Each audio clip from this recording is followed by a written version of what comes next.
It's that time of the year again, and people are pissed at Nintendo for taking down YouTuber PointCrow's Breath of the Wild videos. Some of the videos contain mods of the game, while others were simple gameplay challenges. Honestly, it is terrible that videos like this get struck down since it threatens the very livelihood of the creator. Unfortunately, big companies don't really get this, and they think they're just getting rid of some videos that they see is potentially harming their brand. It's a bad situation. But that said, what did you all expect? This has to be the world's oldest song and dance at this point. Fans make a mod, the mods get attention, Nintendo catches wind, Nintendo strikes them down with the fury of Amaterasu, and then the fans complain, calling Nintendo a horrible company and they're the worst, and so on. Now I gotta say, I'm all for the mods and creative ways to change games. I think it's a great idea. Just look at Sonic.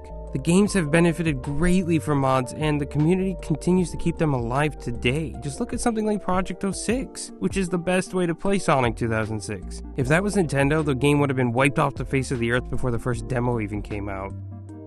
But we all know Nintendo does this. And so, we got a Breath of the Wild streamer offering 10,000 buckaroos to make a multiplayer mod for the game, and said streamer has a huge following. So he's offering someone money to make a mod, which we already know Nintendo doesn't like, and then makes a series of videos on it, which in turn get ad revenue. Do you see where I'm going with this? The thing you have to learn about Nintendo is just because you think you're getting away with something, you're really not. They are always in the shadows, they're always waiting to make their move when they see fit.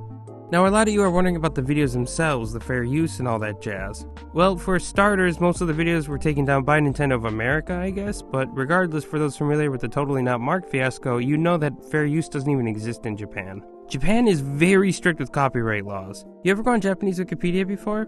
You'll notice there's a lack of pictures. Why? Well, that's because they're literally afraid of posting pictures of a movie or whatever because they're afraid they're going to get sued. I'm not even joking. So if people are afraid of putting pictures up on Wikipedia, what makes you think you're going to be able to get away with funding a mod and then publicizing it right around the time the game's sequel is coming out? And of course, it sucks that normal gameplay videos are being targeted, and I think that's just totally nonsensical, but it's not out of line with them. And honestly, they probably didn't even watch the videos and they just assumed the gameplay was modded. You gotta understand that Nintendo has a long history of copyright battles both for and against the company. They've lost tons of money on piracy too over the years, and unfortunately they're not letting up anytime soon. And I'm sorry to say, I just really don't think modding serves them any benefit either. I've seen some people say, oh well, I got this game because it mods, but honestly, I can't imagine that's a large percentage. I've seen some people say, well, it's just free advertising, but I don't see it. Think about it. How are these games being played if they're modded? It's on the PC, right? So right away, Nintendo's losing out money on hardware sales, which is a big part of their business. Of course, there's mods for the Switch too, but I mean, what company likes their console getting modded? So realistically, you're not going to win here with this. And it's not about whether Nintendo should allow mods or not. I think we all know the answer to that. It's about what the rules are now.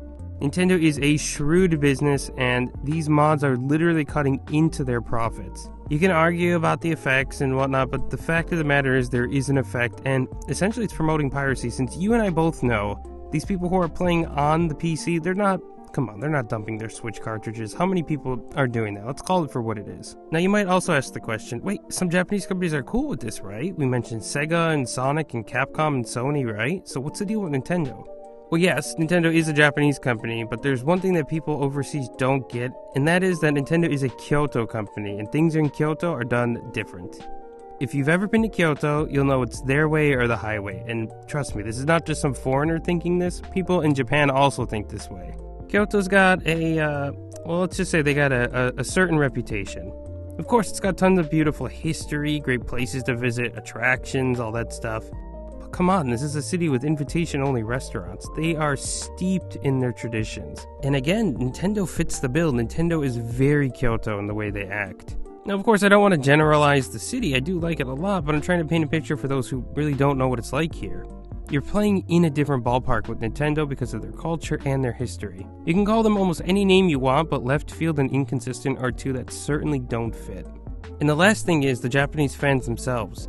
You are almost never going to find any content or mods or randomizers or whatever on a Japanese YouTube channel. Strictly speaking, they play by the rules set by Nintendo and they get millions of views, exposure, and all that, so it's a win-win for both parties. Whether or not the content is good, I mean, well, that's up to you to decide, but I think unless the mindset around modding changes in Japan, you're not going to see any significant changes anytime soon.